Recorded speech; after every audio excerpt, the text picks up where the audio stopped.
Good evening, everyone. This is Colin at 4 Ounce Insight, and today I was going to talk about the Jake Paul Anderson Silva fight. Now, I wasn't going to do anything on this. I fell out of love with boxing quite a while ago, but these two worlds keep bumping up against each other. And yeah, some of you are going to say, Jake Paul isn't a boxer. Look, the boy can box. We know he can box. Does he need some validation? I think he does. You know, he's gone for a couple of fighters now, a couple of pro fighters. Those fights haven't managed to come off. But let's not play like he can't box. He can box. He might be a bit juicy. He might be steroided up a little bit. But he can definitely box. And then Anderson Silva is one of the greatest combat athletes ever to do it. I mean, there isn't anything he doesn't do well. You know, he's a fantastic striker. He can grapple. You know, he's a world-class kicker.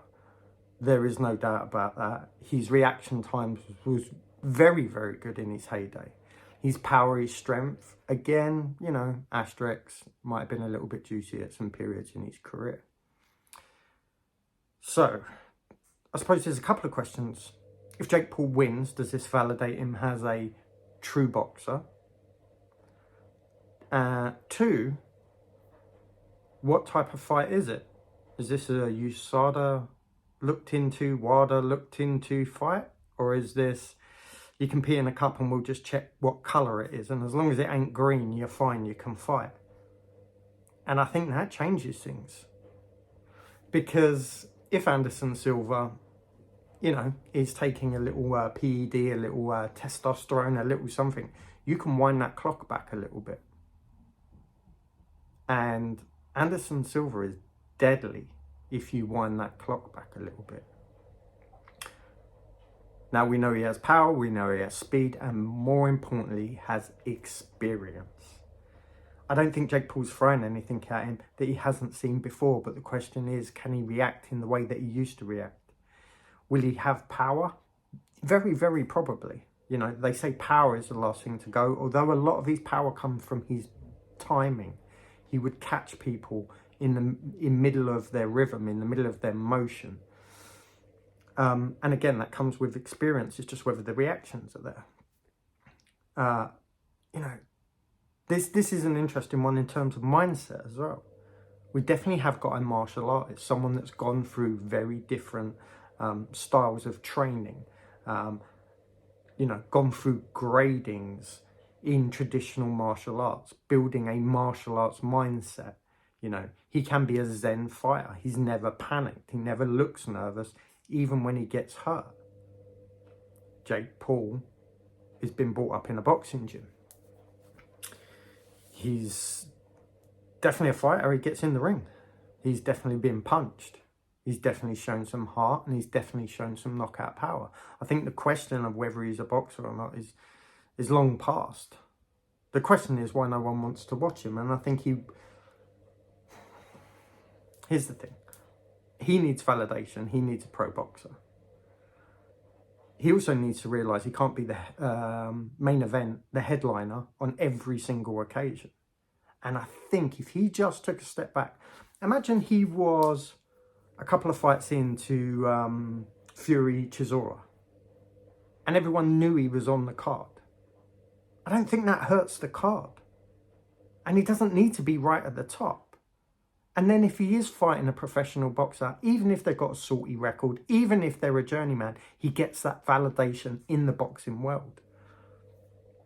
But his need is to be right at the top and make all the money. And I think at this stage, you know, there's only so many, you know, fighters that you can drag up that have got names that are going to sell. Anderson Silva is definitely one of those, but he is a much, much older fighter. And when you beat these much, much older fighters, there's always a question. Like, knocking out Tyron Woodley is not easy. He's not the greatest striker in the world. He knows how to throw hands. He knows how to take a shot. He got sparked. But, again, he was at the end of his career. He was an older fighter. He'd retired from UFC. And it wasn't really his sport, you know. Striking wasn't It's something he developed over time, but he was a wrestler. Ben Askren, we won't even talk about that. It's just ridiculous. But now we've got a real interesting MMA striker against a boxer. The trouble is there's still this age difference. And I think if Jake Paul really, really, really wants the recognition, I think he's going to have to swallow his pride. He's going to have to sit in someone else's card. He's going to have to make a deal with a promotion. Someone will pick him up, but he's got to be on someone's undercard. And it will help. He's not going to make that much money, but that's the point. At 4-0, 5-0, 6-0, boxers don't make money. They find it hard. All fighters do. Until you've got, 10, 11 fights and 0, people don't start throwing real money at you. UFC is slightly different. They can progress people, and the O is less important. Conor took the world by storm. When he walked into UFC, he had 2 losses on his record. Paddy has got 2 losses on his record, I think. It's way less important. But if you want to be taken seriously as a boxer, I think he's going to have to humble himself and go sit on someone else's undercard. Maybe even be a co-main event. The trouble is, at the moment, everyone still sees him as a bit of a sideshow. Now, if Anderson does smoke him, I think that's really the end of this. Him setting up his own promotions, him selling his own fights, I don't see how you're going to come back from that. Now, he's testing himself. That's a real fighter. There's no messing around there. And like I say, he's kind of on the hide into nothing. He might crow that he's beaten the best combat athlete in the world. He can crow about that all he wants. But on that record, we'll have their ages. Height, reach, age, weight. It's going to be there. So in a way, he is taking a risk. He is taking a risk. He is putting his brand on the line. And do I want to keep seeing MMA guys going into boxing?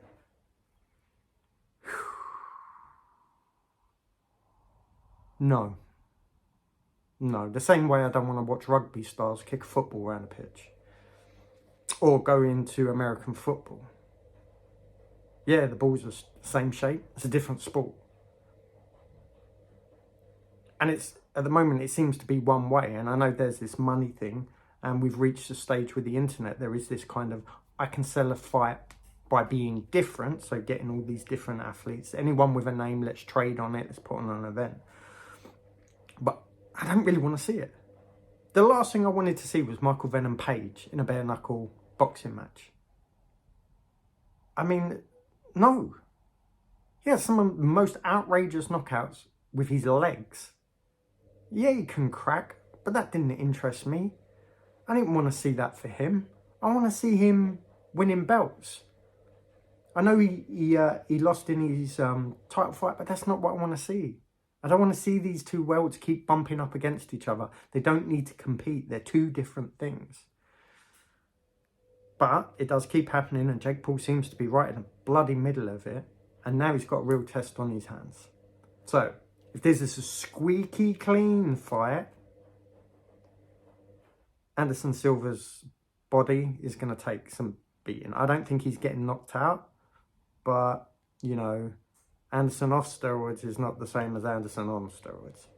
If this isn't a squeaky clean fight, if everyone's a little bit juicy when they go out there, this might be really, really fun. And like I said, it mindsets it. We got a boxer's mindset and we got a martial arts mindset. Does that make any difference in there?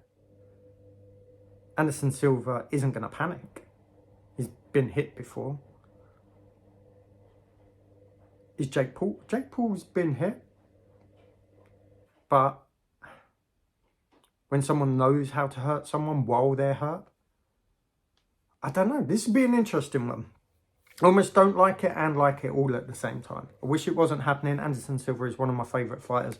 I have a picture of him on my wall.